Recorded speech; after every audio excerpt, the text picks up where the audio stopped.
Yun, ito na mga kababayan, General Torre, sinampahan ng kaso itong si Captain Dado, yung supremo ng FGF o Filipino Guerrilla Force. At yun ang talagang magulo itong mga kababayan, ha. Dahil itong si General Mitran, mga kababayan, ay hinamon no ng one-on-one itong si General Torre. Itong si General Mitran, kasama ito ni Captain Dado sa FGF o Filipino Guerrilla Force. Talagang galit na galit dahil abusado na daw itong si General Torre, mga kababayan. Noon pa yung pagpasok nila sa KOGC, at alam naman natin, mga kababayan, na talagang overkill yung ginawa nitong si General Torre doon sa KOGC. Talagang pinipwersa at nagdala ng 3,000 mahigit na mga kapulisan. Kaya noon, nagsalita rin itong si Captain Dado, galit na galit din dito kay General Torre. Bakit ba wala na ba tayong karapatan na magsalita? Wala na ba tayong karapatang magmura? Pag minumura natin itong mga nasa ating pamahalaan, nakikita naman natin na hindi na tama yung kailang mga ginagawa. Hayaan na lang ba natin? Kailangan ba nating laging galangin pag nagsalita tayo? Pag nagsalita tayo ng labag sa kanilang kalooban, ganun na ba? Sasampahan na tayo kagad ng kaso? Aarestuhin tayo? Nako po, delikado po, mga kababayan, pagkatulad ni General Torre, yung ating tutuligsain. Kaya itong si General Mitran, mga kababayan, hinamo na ng suntukan itong si General Torre. One-on-one daw kayo, kahit na matanda siya, na 10 taon sa'yo. Iwan ko lang kung may panama ka rin ba kay General Mitran. Itong si General Mitran, dating sundalo ito, at ayun nga kay General Mitran, pumunta ka nga ng KOGC, sukbit-sukbit mo yung Armalite. Samantalang nasa loob ka ng compound, samantalang siya nasa gubat. Ang dala-dala daw niya ay 45 lang, samantalang ikaw napalibutan ka ng mga kasamahan mo, di Armalite pa yung bitbit mo. At ayun pa kay General Mitran, iwan ko lang kung matamaan ka daw ni Supremo o Captain Dado, iwan ko lang kung saan ka daw pupulutin. Yun ang mga kababayan, unahin natin itong pahayag ni General Torre sa isinasampang kaso niya laban kay Captain Dado, mga kababayan. Ito na, sabay-sabay natin itong panoorin. Today I filed a case of inciting to sedition in relation to the cybercrime law. Versus kanino po? Versus kay Clemente Enrique alias Captain Dado, more popularly known as Captain Dado. Specifically, ano po yung mga nagawa po niya para sa kasong ito? Actually, marami kaya nandito sa complaint affidavit ko, napakaraming instance na calling for sedition against the government. And even during the time when I was the regional director of Davao, during the Hunt for Kibuloy, siya yung nanawagan na ang lahat ng mga pulis at sundalo ay sumurrender sa local government, na naka-unload ang mga baril, naka-point downwards, at i-abandona na ang trabahong inuutos ko at ginagawa namin. Inciting to sedition, si Presidente po ba ay binabanggit niya at kasama po dyan? Kasama sa kanyang mga binabanggit at binabababa at gusto niyang pabagsakin ng gobyerno. So, in a democracy, lahat naman may karapatan na mag-express ng kanilang mga hinaing. That's the beauty of democracy. Pwede kang mag-express na yung opinion. However, there are limitations. It should be made within the bounds of the law. Kaya sa ngayon, ang response natin dyan sa ating mga nakikitang paglabag ay i-file ang kaso sa DOJ so that they will have their day in court. They can make their counter affidavit. You can give their counter affidavit sa ating DOJ, at pag ma-resolve na at iangat sa korte sa paglilitis, they can have their day in court. Sir, as CIDG as an office or personal po ito? I'm representing myself in many instances, at kasama rin ito sa aking pagiging chief ng CIDG. Okay, sir, just to elaborate, ano yung mga instances po, specific instances, sinabi, mga instances, occurrences nitong si Captain Dado? Yeah, napakarami. Gaya ng mga sinabi ko. Yeah, like yung unang, isa sa mga instances na sinabi niya, yung i-abandon namin ang pag-implement ng warrant of arrest kay Kibuloy before. At ngayon naman, he is calling for the armed forces and the PNP to abandon this government and topple it, to withdraw the support, which is foul naman yan. Hindi naman yan tama. Yung identity ng tao, have you identified where he is? Hindi Paano niya- yung process nun, sir? Well, may mga identity, may mga known addresses na kaming nakuha, sinite na namin sa kanyang sa complaint against him. At tingnan na lang natin pag nagsabit siya ng counter affidavit ko anong gagamitin niya. Sir, for the record lang, anong yung YouTube niya, account yung tinitingnan ninyo? Actually, maraming YouTube account ang ginagamit niya at may mga nagre-reshare at mga nag-host din ng kanyang vlog. Sir, na yung ibang mga resharing at yung mga nag-reshare, sabit yun, hindi po. Tinitingnan natin dahil tinitingnan, pinag-aaralan natin, may DC-20 pa naman, case build-up naman, sa ibang mga sites na yun, na ibang mayari. So parang warning, sir, na Hindi naman warning. They can do it. Hindi natin nire-repress, hindi natin dinidiscourage, hindi natin sinusuppress ang pag-express ng opinion kahit kontra pa yan sa posisyon ng gobyerno. Ang sinasabi lang natin is that it should be done within the bounds of the law. Sir, yung pagiging ano ba niya, dating sundalo, may factor din ba yun? Kasi you could have just dismissed his statements, pero yun nga, malaki ba yung Mabigat ba yun? Mas influensya rin mabigat? niya? Mabigat ba yung ganong posisyon? Well, una, hindi naman natin tinitingnan sana ang pagiging sundalo niya. Pero siya mismo ang nagsasabi. Nagbe-beret pa nga yan habang nagsasalita eh. So I just don't know if that unit who owns the beret will actually sanction what he is doing. So kaya nadadamay talaga. Inevitable na madadamay yung dati niyang unit yan. establish yun, sir. Yan na talagang sundalo to. Yeah, dati sundalo. And sinasabi niya na retired siya, although na-find out natin na nag-resign. Resign. Maaga sir, ano? Mga ilang gano'ng katagal? Kapitan lang naman ang inabot niya na ranggo eh. Hindi naman siya Anong unit, sir? Kapitan lang naman daw yung inabot ditong si Captain Dado, mga kababayan. Mapang ano din ito, mapanglait din itong si mga kababayan, itong si General Torre. Sino ba yung kamukha nito? Yung tumakbo sa tumakbong representative ng party list. Sino ba yun? Yung Bindors party list. Sino ba yun? Ano ba pangalan? Nakalimutan ko Yung basta nakalimutan ko. Ito naman mga kababayan, yung sagot naman itong si Gerald Mitran, mga kababayan talagang malulutong itong mga binibitawang salita nitong si General Mitran. Pakinggan natin ito at yun na nga, para bang talagang magkakagulo dahil hinahamon at balak din itong si General Mitran na sila na doon pupunta sa Camp Crame. Iwan ko lang kayo na lang ninyo bahalang umusin, napakatapang nito at alam ko pag dati kang sundalo talagang matapang ka talaga. Ito na, sabay-sabay natin ito panoorin. Filipino Guerrilla Forces. Pakibasa nga, Filipino Guerrilla Forces. Ang layunin ito ay protektahan ang taong bayan, ang ating lupain, dahil ang ating gobyerno, ang inaatupag, ay puro politika. Gago. Number 1 yun, paggagago ko sa inyo. Wala kayong ibang iniisip kung hindi tirahin yung tumitira na laban sa inyong pagnanakaw sa gobyerno. General Torre, hinahamon kita. Hinahamon kita, General Torre. Nag-iisip ka ba sa iyong filing of charges kay General Dado? Nag-isip ka? And that is start of revolution. Taong bayan ang kinakalaban mo. General Supremo ay siya lang nagre-represent ng taong bayan. Naintindihan mo ba? Paano kung kami ay pumunta sa krami lahat ng sambayanang Pilipino? Tayo mga sambayanang Pilipino, huwag tayo magpagago.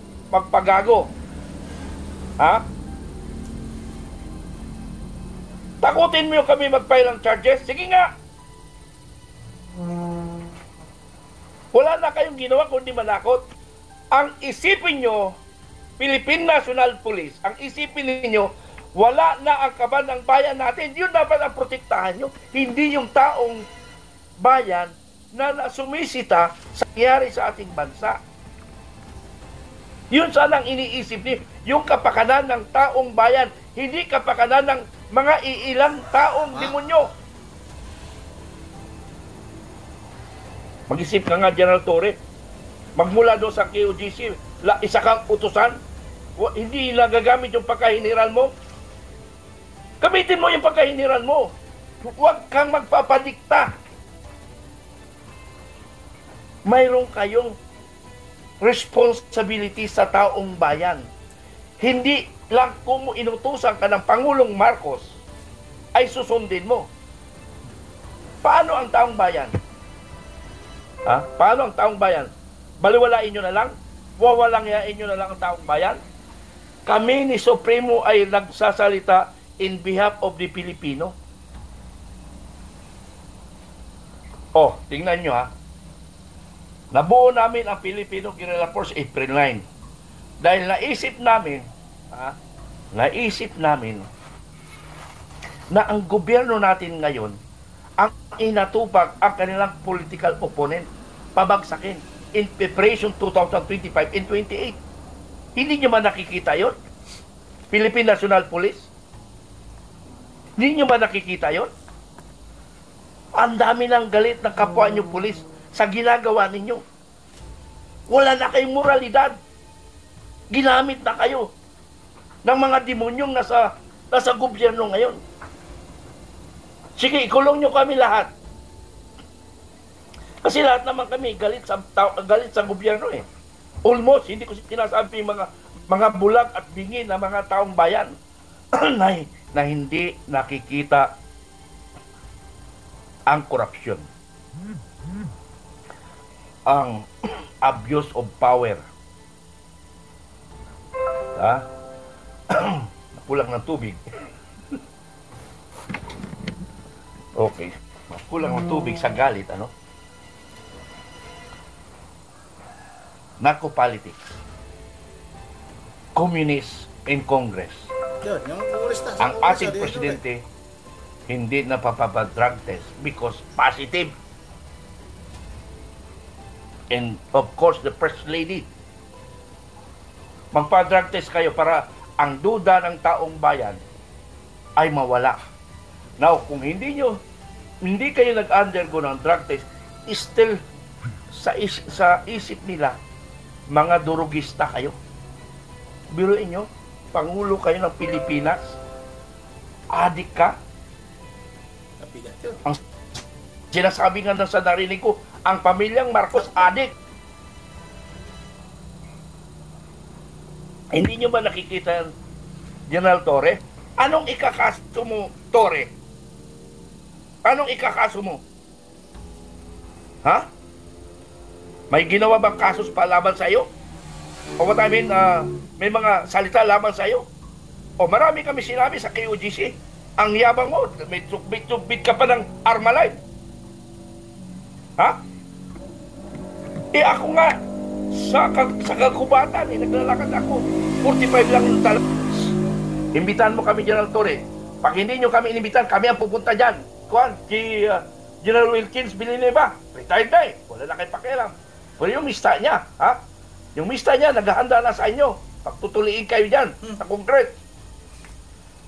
Nag-iisip ang mista ni General Villanueva. Pag tinuli kayo dyan sa Congress, aywan ko lang. Galitin nyo pa, galitin nyo.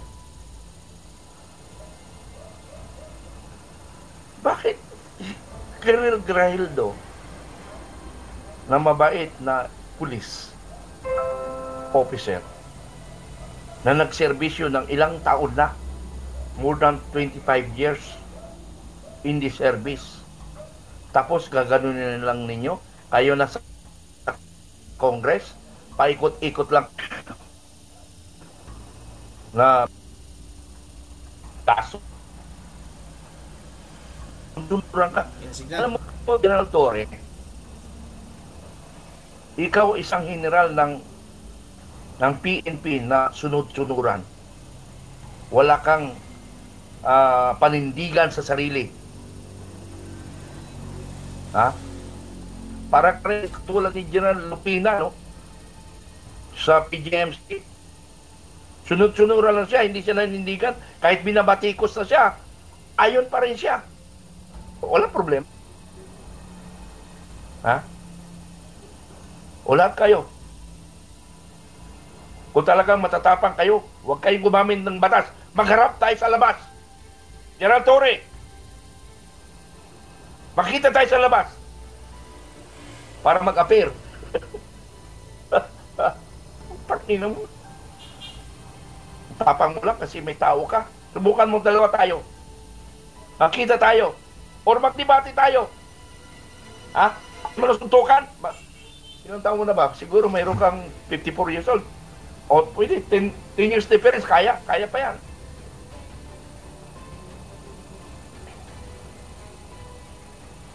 Ha? General Torre, pulis ka na sunod-sunuran.